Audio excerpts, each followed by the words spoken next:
Hi, my name is Greg Bayne. I'm one of the directors of TLC Solutions Australia and also a psychologist.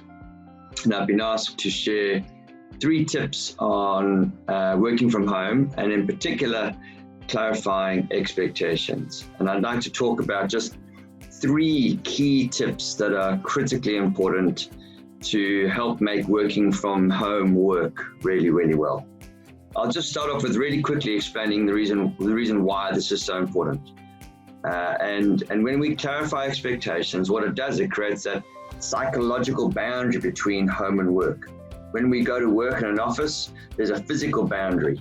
When we don't have that, when we're working from home, now that physical boundary is gone and we have to somehow create a psychological boundary. One of those psychological boundaries is the clarity of expectations.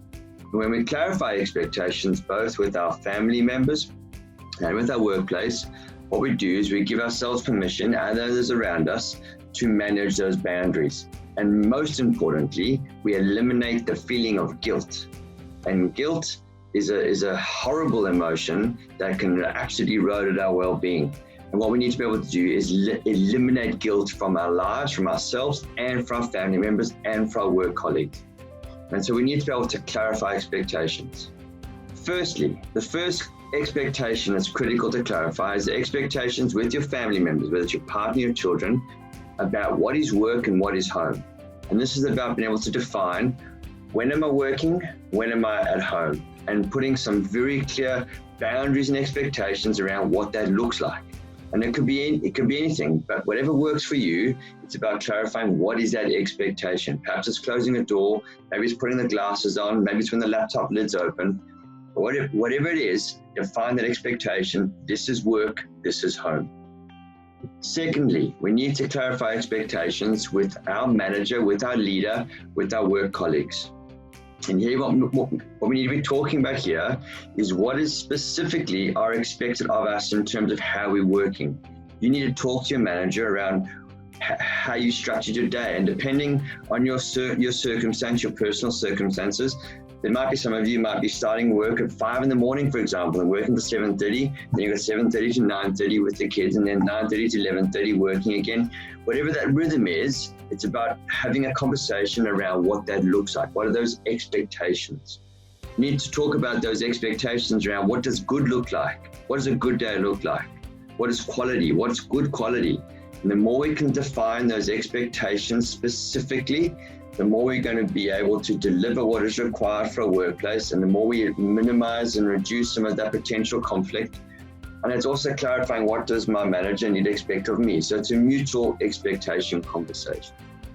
And the third expectation that's really critical to talk through with your family in particular is, when are interruptions okay? So we can set those expectations with our family about when I'm working, when I'm at home. We can have those expectation conversations with our colleagues from the workplace, with our leaders and our manager. And so we have all that clear. But sometimes we need to interrupt. Sometimes there's things that happen in the workplace. Sometimes there's things that happen at home that then we need to then be able to adjust and adapt. And so we need to talk about what is okay. What's an okay interruption? What are the criteria for an interruption that makes it okay to come in and say, look, I'm really sorry, but I need to interrupt because we have to do X, X, and X. And the same thing with work. Give your colleagues, your managers, permission around what is it, when is it okay to call me? When is it okay to interrupt what would normally be my home time to then be able to have a conversation with me? The final thing to finish with is that we can set all these expectations, but sometimes we're going to get it wrong. And sometimes we're going to make mistakes. And this is a learning process. This is about adapting and learning to how do we work from home. And for all of us, it's a process of experimenting what works, what doesn't work. If it doesn't work, if we get it wrong, we need to first of all be able to just go, it's okay, let it go, and we need to forgive ourselves and forgive people around us. And if we can get better at being able to see this as a process of learning, yes, sometimes it doesn't necessarily work out, but we can learn, we can improve for next time and keep going. The clarity of expectations is your foundation of being able to manage and work from home successfully.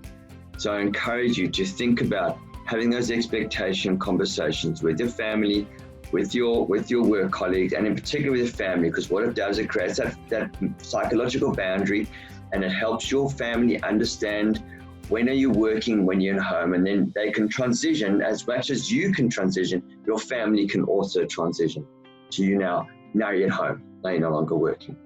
I hope this has been helpful. I hope it's prompted some thinking for yourself, and please keep safe, look after yourself, look after your families, and be well.